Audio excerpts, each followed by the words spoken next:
जो राम जी के जो की मूर्ति को रखा गया, पूरे हिंदुस्तान के बड़े बड़े लोग गए वहाँ पर ही, मगर उसके बीच में ये रावणों की हरकत जो की है मीरा रोड में, ये राम भक्तों ने, इस किस्म से देखा जाए तो राम को बदनाम करने का सबसे अच्छा रास्ता इन लोगों ने ढूंढा है। जब देखो जहाँ दंगा करना हो, जहाँ झमेला करना हो, राम के नाम से ये लोग दंगा कर देते हैं। अब जो है पूरा तो देश से ये सच्चाई छुपा दिया कि राम मंदिर का जो जगह है, यानी जो बाबरी मस्जिद का असल जो जगह है, वो तो वक्फ बोर्ड जो है आपको दान में दे दिया है। आप ये बात सामने बोलिए ना कि आप तो लड़ के ले नहीं सके, आप तो सुप्रीम कोर्ट से भी हार गए, आखिर में तो आपको भीख दी हुई ज़मीन पे ही बनाना पड़ा ना। राम भक्त अपने आप को बोलते हैं, ये राम भक्त नहीं है, ये किस्म से राम के नाम से आतंक फैला रहे हैं, आतंकवादी हैं ये लोग। हम लोग ये दिखाना चाहते हैं कि जब राम राज आ गया तो समझ लीजिए कि वो शांति का प्रतीक था। वो उनके नाम से शांति होना चाहिए, हर जगह मोहब्बत होना चाहिए, अखलाक होना चाहिए, हर जगह पे प्रेम का माहौल होना चाहिए, ना कि ये नफरत का माहौल। ये तो नफरत का माहौल है। राम जी ने तो ये नहीं बोला था कि मेरे नाम से तुम लोग नफरत फैलाओ। प्राण प्रतिष्ठा का मतलब क्या होता है? प्राण प्रतिष्ठा का मतलब होता है लाइफ इस्टेब्लिशमेंट। अब जो है मंदिर बना ही नहीं है, और जो है शंकराचार्यों के हिसाब से मंदिर की ऊंचाई जो होती है वो खुदा का आँख होता है, और झंडा जो होता है खुदा का बाल होता है। तो अभी तो मंदिर बना ही नहीं, तो प्राण प्रतिष्ठा क्या कर रहे हैं? किस चीज़ का कर रहे हैं? राम का प्राण प्रतिष्ठा कर रहे हैं ना मोदी जी अपना सियासत का प्राण प्रतिष्ठा कर रहे हैं, जो 2024 में उलटने वाला है। मुसलमान को ही मारो, मुसलमान के साथ में दंगा करो, उसी से तुमको फायदा होगा। अब तो किसी बात का झगड़ा नहीं। आप देखिए कि ये लोग जो है घुस कर घर में मार रहे हैं मुसलमान लोग। आप क्या देना चाहते हैं? क्या मैसेज दे रहे हैं आप? दरभंगा में आपने जो है कब्रिस्तान जला दिया, क्या फ़ायदा हुआ कब्रिस्तान जला के? आप क्या भीड़ दिखा रहे हैं? आपको मुसलमान लोग का भीड़ देखना है? जो राम लल्ला का जो ये खेल खेला गया है, भाजपा खेल लिएगी, तो ये एक सियासी षड्यंत्र है और मजहबी कोई षड्यंत्र नहीं है। और आप देखिए कि यही सब जो सिक्योरिटी तब कहाँ था जब मीरा रोड में दंगा हो रहा था। जब ये लोग घुस के मुसलमानों को मारते हैं तब कोई सिक्योरिटी और कोई पुलिस नहीं रहती है। हिंदू मुसलमान भाई में जो है झगड़ा करवा रहे हैं। अब तो कोई मुद्दा ही नहीं है। जब राम मंदिर बन गया, मस्जिद का फैसला हो गया, मुसलमानों ने दान दे दी, ज़मीन छोड़ दी मुसलमानों ने भाईचारगी के लिए, तब किस बात का तनाव, किस बात का झगड़ा? हम तो अब तो साथ रह रहे हैं। अब तो किसी बात का सुप्रीम कोर्ट ने भी फाइनल कर दिया और हर चीज़ को मान लिया है मुसलमानों ने भी, और जब एक्सेप्ट कर लिया तो किस बात का झगड़ा है? देखिए, मीरा रोड के अंदर में जो दंगा हुआ है वो इतना शुभ दिन था, इतना अच्छा दिन था। हम समझते हैं कि भारत देश के अंदर में एक बहुत बड़ा एक काम हुआ है। जो राम जी का जो प्रतिष्ठा का दिन था, उनकी मूर्ति को रखा गया, पूरे हिंदुस्तान के बड़े बड़े लोग गए वहाँ पर ही, मगर उसके बीच में ये रावणों की हरकत जो की है मीरा रोड में, ये राम भक्तों ने, इस किस्म से देखा जाए तो राम को बदनाम करने का सबसे अच्छा रास्ता इन लोगों ने ढूंढा है। जब देखो जहाँ दंगा करना हो, जहाँ झमेला करना हो, राम के नाम से ये लोग दंगा कर देते हैं। तो ये तो राम जी ने आपको ये नहीं बताया था कि मेरा नाम लेके तुम लोग हर जगह दंगा करो। अच्छाई जो थी, उनकी अच्छाई को आप लोग काहे नहीं लेते हो? आखिर क्या हुआ? आप लोगों ने दंगा किया तो उसका जवाब मिला तो खूनारेजी हुआ तो देख लीजिए वहाँ पर क्या नौबत आ गया, वहाँ की शांति भंग हो गई। तो ये जो हैगा, समझ लीजिए कि जो राम भक्त अपने आप को बोलते हैं, ये राम भक्त नहीं है, ये किस्म से राम के नाम से आतंक फैला रहे हैं, आतंकवादी हैं ये लोग टोटल आतंकवादी हैं। इनके जो ग्रुप है, जो वो जानबूझ के राम का नाम लेके आतंक फैलाना चाहते हैं और हर जगह पे अपना फ़ायदा उठाना चाहते हैं। कैसे लूट मार हो, कैसे मारा पीटी हो, किस तरह से लूटे, कैसे दुकान लूटे, कैसे मकान लूटे, बस इनका लूटना रहता है काम। मगर इनको एक सहारा क्या मिल गया? राम का सहारा मिल गया हैगा। अगर किसी की गाड़ी को लूटना है तो गले में भगवा रंग का गमछा बांध लिया और जाके गाड़ी को लूट लिया। आपको मालूम है, सिर्फ मीरा रोड में नहीं हुआ, मीरा रोड के ऊपर से जितना हाईवे है, हाईवे के अंदर में मैं समझता हूँ 100 से ज़्यादा गाड़ी को मार के इन लोगों ने बर्बाद किया। वो आखिर किसकी संपत्ति थी? वो भी तो देश की संपत्ति थी। जो उसके अंदर में कैरियर लेके जा रहा था, सामान लेके जा रहा था, सौदा सामान लेके जा रहा था, कैरियर ट्रक, वो भी तो देश के हक नहीं जा रहा था, किसी न किसी शहर में जा रहा था, यहाँ की आवाम के लिए जा रहा था, यहाँ की जनता के लिए जा रहा था। आखिर ये सब जो नुकसान हुआ, इसकी भरपाई कौन करेगा? आपने तो राम के नाम से आतंक फैला दिया। क्या राम ने बोला था कि मेरे नाम से तुम लोग आतंक फैलाओ? राम राज में सब छोटी मोटी घटनाओं को आप लोग इतना गौर से क्यों दिखाना चाहते हैं? हम लोग ये दिखाना चाहते हैं कि जब राम राज आ गया तो समझ लीजिए कि वो शांति का प्रतीक था। वो उनके नाम से शांति होना चाहिए, हर जगह मोहब्बत होना चाहिए, अखलाक होना चाहिए, हर जगह पे प्रेम का माहौल होना चाहिए, ना कि ये नफरत का माहौल। ये तो नफरत का माहौल है। राम जी ने तो ये नहीं बोला था कि मेरे नाम से तुम लोग नफरत फैलाओ। कहीं पर भी गरीबों को मारो, रास्ते में चलते फिरते लोगों को मारो, औरतें जा रही हैं उसकी इज्जत लूट लो, लड़की जा रही है उनका हिजाब छीन लो।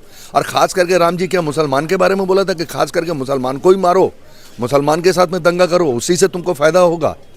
ऐसा तो कहीं पर ही लिखा हुआ नहीं, ना ना कुछ वजह रामचरित्र रही मानस, होगी। ना तुलसीदास के रामायण में ना लिखा हुआ है, ना वाल्मीकि रामायण में लिखा हुआ है। ये दोनों रामायण में तो कहीं नहीं लिखा हुआ है कि तुमको नाम कमाना है तो मुसलमान को मारो, मुसलमानों के साथ में अत्याचार करो तो तुम्हारा नाम होगा, तुम स्वर्ग में जाओगे।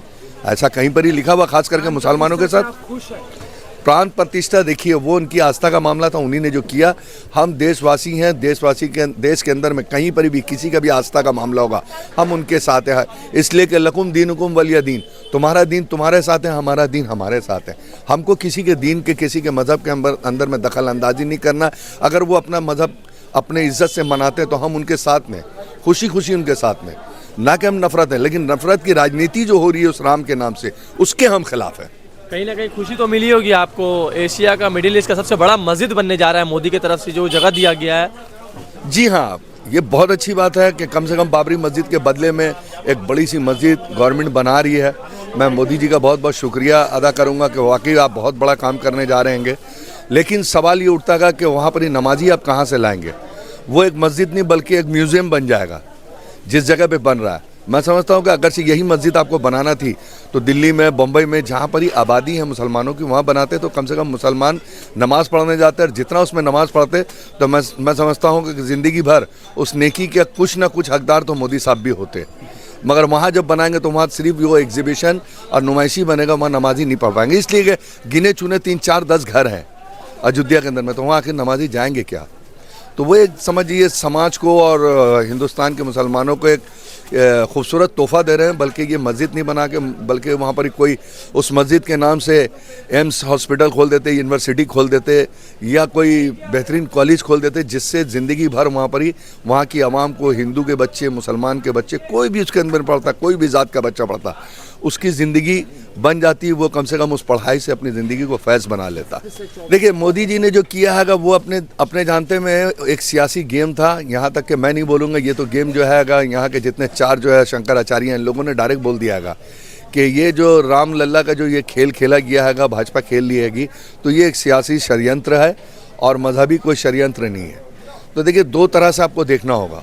अगर आस्था से देखते हैं तो हम समझते हैं कि बहुत अच्छा हुआ, और सियासत की नज़र से देखते हैं तो राम का नाम बेच के अपनी सियासत को गरमाया जा रहा है। बस यही हम बोलेंगे। वो क्रेडिट तो लेंगे ना? तो आप क्रेडिट क्यों लेंगे? हालांकि देखा जाए तो ये क्रेडिट तो कांग्रेस को जाना चाहिए, राजीव गांधी को जाना चाहिए, इसलिए कि शुरुआत तो राजीव गांधी ने किया था, इसकी बुनियाद तो राजीव गांधी ने रखी थी। अरुण नेहरू अगर से नहीं बोलता तो ये रखवाते नहीं, और मेरे ख्याल से दोबारा वो जीत के आ जाते तो शायद मंदिर भी उस 84 के अंदर में बन चुका होता। मगर ये नसीब की बात है कि हर बार यहाँ पर हुकूमत गिरी और बैठी, जिसकी वजह से ये नहीं, वरना जो शुरुआत था वो उन्हीं का बुनियाद गाड़ा हुआ था।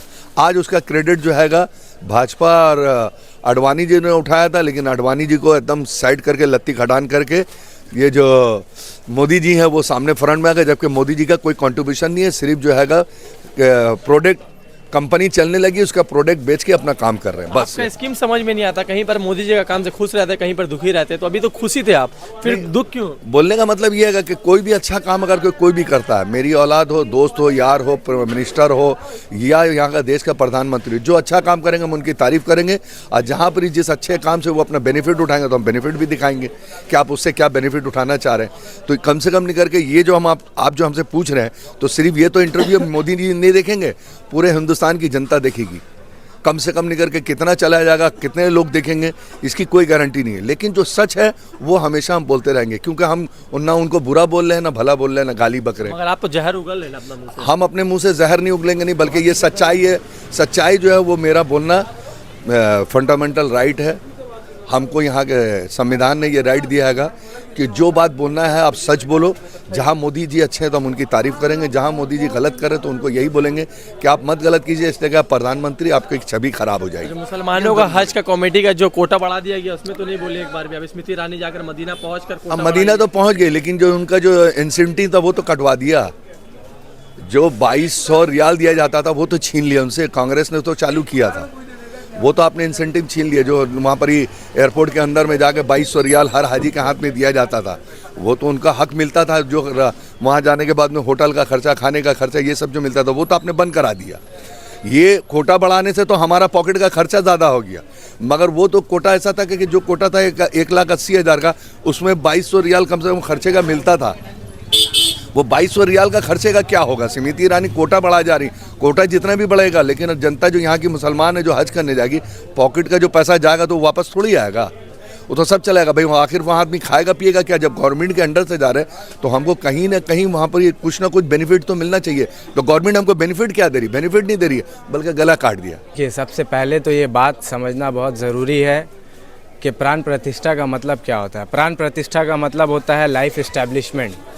अब जो है मंदिर बना ही नहीं है, और जो है शंकराचार्यों के हिसाब से मंदिर की ऊंचाई जो होती है वो खुदा का आँख होता है, और झंडा जो होता है खुदा का बाल होता है। तो अभी तो मंदिर बना ही नहीं, तो प्राण प्रतिष्ठा क्या कर रहे हैं? किस चीज़ का कर रहे हैं? राम का प्राण प्रतिष्ठा कर रहे हैं ना मोदी जी अपना सियासत का प्राण प्रतिष्ठा कर रहे हैं जो 2024 में उलटने वाला है। किस चीज़ का प्राण प्रतिष्ठा कर रहे हैं आप ये बताइए। आज राम से ज़्यादा मोदी जी का फ़ोटो दिखाया जा रहा है, हर जगह में जो है राम से बड़ा मोदी जी का फ़ोटो लगाया जा रहा है। आप क्या भगवान से ज़्यादा बड़े हो गए? मोदी जी को क्या दिखाना चाहते हैं? भगवान से बढ़ के हैं। हर जगह अपना जो क्रेडिट ले रहे हैं आप, और ये जो राम मंदिर पे आप क्रेडिट ले रहे हैं किस नाम पे ले रहे हैं? आपने तो आप जो है पूरा तो देश से ये सच्चाई छुपा दिया कि राम मंदिर का जो जगह है, यानी जो बाबरी मस्जिद का असल जो जगह है, वो तो वक्फ बोर्ड जो है आपको दान में दे दिया है। आप ये बात सामने बोलिए ना कि आप तो लड़के ले नहीं सके, आप तो सुप्रीम कोर्ट से भी हार गए, आखिर में तो आपको भीख दी हुई ज़मीन पे ही बनाना पड़ा ना। तो मुंबई में जिस तरह से राम भक्तों ने किया तो उसको कैसे देखते हैं? देखिए, राम के मानने वाले नहीं है वो, राम लल्ला के मानने वाले नहीं, वो राम लल्ला के दल्ले हैं, इसीलिए ऐसा काम कर रहे हैं। इस बात को समझिए कि ये लोग जो है जब रैली में निकलते हैं तो इनको जाना ही होता है मुसलमान एरिया से। हालांकि रास्ता जितना सीधा रहे वो ये वहीं से जाएंगे जहाँ से झगड़ा कर सके। लोग जो है रुक के मस्जिद की तरफ हाथ दिखा रहे हैं, पत्थर उठा रहे हैं, मार रहे हैं, मुसलमानों के घर में जो है घुस के मार रहे हैं और जो है लड़कियों को छेड़ रहे हैं। तो ये कहाँ का राम का सीख है? हमने जहाँ तक रामायण पढ़ा है और जाना है तो राम जी जो है जैसे उनके घर में झगड़ा नहीं हो और जो है तनाव का माहौल नहीं बने, अपने जो है माँ बाप का जो बात मान के वो 14 साल के लिए वनवास में चले गए, जैसे उनका घर का माहौल बेहतर रहे, और ये तो आके पूरा देश का माहौल ख़राब कर रहे। तो ये किस रामायण को पढ़ते हैं? ये वो रामायण को पढ़ते हैं क्या जो श्रीलंका में पढ़ा जाता है? ये तो रामायण नहीं है, ये तो हकीकत में आप तो रावण वाला काम कर रहे हैं सब। तो आप एक युवा होने के नाते आप कैसे देखते हैं इस सब सारी घटनाओं को? देखिए, ये घटना जो है अब तो होना नहीं चाहिए, जाहिर सी बात है। अब जब मंदिर बन गया, बीच का तो तनाव ख़त्म हो गया, होना तो नहीं चाहिए, मगर हो क्यों रहा है? होने का वजह यही है कि इनको सियासत का रोटी सेकना है, आखिर जो है हिंदू मुसलमान को लड़वाना है। देखिए, मोदी जी वही काम कर रहे हैं जो रामायण में जो है मंत्रा दासी ने किया था। जिस तरह से मंत्रा दासी ने कैकी को जो है भड़का के राम को जो है सत्ता से हटा दिया था, उसी तरह से जो है मोदी जो है हिंदू लोग को भड़का के जो हटवा दे रहे हैं और हिंदू मुसलमान भाई में जो है झगड़ा करवा रहे हैं। अब तो कोई मुद्दा ही नहीं है। जब राम मंदिर बन गया, मस्जिद का फैसला हो गया, मुसलमानों ने दान दे दी, ज़मीन छोड़ दी मुसलमानों ने भाईचारगी के लिए, तब किस बात का तनाव, किस बात का झगड़ा? हम तो अब तो साथ रह रहे हैं। अब तो किसी बात का सुप्रीम कोर्ट ने भी फाइनल कर दिया और हर चीज़ को मान लिया है मुसलमानों ने भी, और जब एक्सेप्ट कर लिया तो किस बात का झगड़ा है? अब तो किसी बात का झगड़ा नहीं। आप देखिए कि ये लोग जो है घुस कर घर में मार रहे हैं मुसलमान लोग। आप क्या देना चाहते हैं? क्या मैसेज दे रहे हैं आप? दरभंगा में आपने जो है कब्रिस्तान जला दिया, क्या फ़ायदा हुआ कब्रिस्तान जला के? आप क्या भीड़ दिखा रहे हैं? आपको मुसलमान लोग का भीड़ देखना है? आप लोग क्या चाहते हैं कि मुसलमान लोग रास्ता में आए और भीड़ दिखाए? बाबरी मस्जिद तक मामला था, हाँ तनाव था, ख़त्म हो गया। अब तो दिल में प्यार मोहब्बत भरिए। अब तो जो देश को आगे बढ़ाने का बात की है, हर जगह जहाँ जाते हैं, इतना साल से आप देखिए 2014 का बाद से कोई न्यूज़ चैनल में देखा नहीं जो कहीं पढ़ाई लिखाई, कहीं एडुकेशन, कहीं जो है नौकरी का लेके कोई बातचीत नहीं हो। हर जगह राम है, अल्लाह है, भगवान है, मंदिर है, मस्जिद है, कब्रिस्तान है, बस यही बात हुआ है। देश में जो देश से जो है नौजवान जा रहे हैं छोड़ के दूसरे देश में, उसका कोई फिक्र नहीं है। देश में जो लोग बेरोज़गार मर रहे हैं उसका कोई फिक्र नहीं है। देश भूखमरी से मर रहा है सब, उसका कोई फिक्र नहीं है। आप मंदिर बना के क्या कर लिए? और मंदिर बनाए तो देखिए देश का जितना बड़ा आदमी था सबको दावत दी, कोई गरीब को घुसने दिया? कोई गरीब को घुसने दिया? इतना ठंडा माहौल में सब गरीब बेचारा बाहर टेंट में ओस गिर रहा है, वैसे ही ठंडा में कितना आदमी मरा होगा जिसका आंकड़ा भी छुपा दिया है लोग। तो क्या फ़ायदा हुआ ऐसे चीज़ के, ऐसे सत्ता के लिए और ऐसे भगवान के लिए लड़ के जहाँ आपको खुद ही नुकसान हो जाए? मंदिर के अंदर आतंकवादी कैसे ढुक जाएंगे जब 10,000 ड्रोन है, 10,000 फौज है? वो सब कहाँ गया? वो सब उन लोग तो सामने खड़ा है, उन लोग तो सब तो मोदी जी का सिक्योरिटी के लिए है, जितना सेलिब्रिटी सबका तो सिक्योरिटी के लिए। और आप देखिए कि यही सब जो सिक्योरिटी तब कहाँ था जब मीरा रोड में दंगा हो रहा था। जब ये लोग घुस के मुसलमानों को मारते हैं तब कोई सिक्योरिटी और कोई पुलिस नहीं रहती मतलब है। खाली आपके पास जो वीडियो आया है मुसलमानों को मारने वाला है, मुसलमान जिसमें मार रहे हैं उसके पास वो वाला वीडियो आपके पास नहीं तो आया? जाहिर सी बात है, जब माँ बहनों के ऊपर बात आएगी तो मारेंगे नहीं। अगर हम आपको मारेंगे तो आप हमको छोड़ दीजिएगा, आप हमको मारिएगा नहीं। हम थाना में केस करेंगे आपका नाम में। अजीब वाली बात है, जब सामने सामनी 1 to 1 का बात होगा तो आप हमको छोड़ दीजिएगा, आप हमको छोड़ दीजिएगा। जब हम आपका जान लेने में तुल जाएंगे तो आप तो पहले, हमको तो संविधान राइट देता है कि हम पहले अपना प्रोटेक्शन करें, उसके बाद ना हम आपसे। कहीं ना कहीं वजह रही होगी, मुसलमानों ने भी छेड़ा होगा। कुछ मुसलमानों ने नहीं छेड़ा, ये जो है यात्रा लेकर निकल रहे थे जय श्री राम का नारा लगा के, जिससे कोई मुसलमान को आपत्ति नहीं है। मगर इन लोग जो है गलत काम किया, रास्ता में चलते चलते जो इन लोग जो है मस्जिद के ऊपर पत्थर मारा। आप मस्जिद के ऊपर पत्थर क्यों मारिएगा? कितना मुसलमान जो है आज जो राम मंदिर बना है, कितना मुसलमान राम मंदिर के ऊपर जो पत्थर मारा? बताइए, कोई भी एक घटना बताइए, कौन मुसलमान जाके वहाँ पत्थर मारा? देश में इतना बड़ा बड़ा मुसलमान है, इतना बड़ा बड़ा जो बिजनेसमैन मुसलमान है, कौन जाके पत्थर मारा? कोई पत्थर मारा है? आप मस्जिद में पत्थर क्यों मार रहे हैं? वो भी तो खुदाई का घर है, आप राम के नाम से जानते हैं, हम अल्लाह के नाम से जानते हैं, आप पत्थर क्यों मारे? किस बात पे आप पत्थर मारे? आपको राम और रामायण यही सिखाता है। आप चारों वेदा में यही पढ़े कि जाके मुसलमान का मस्जिद में और जो है गिरजा में जाके झंडा लहराइए और आप पत्थर चलाइए। ये तो धर्म नहीं सिखाता है हम लोग का।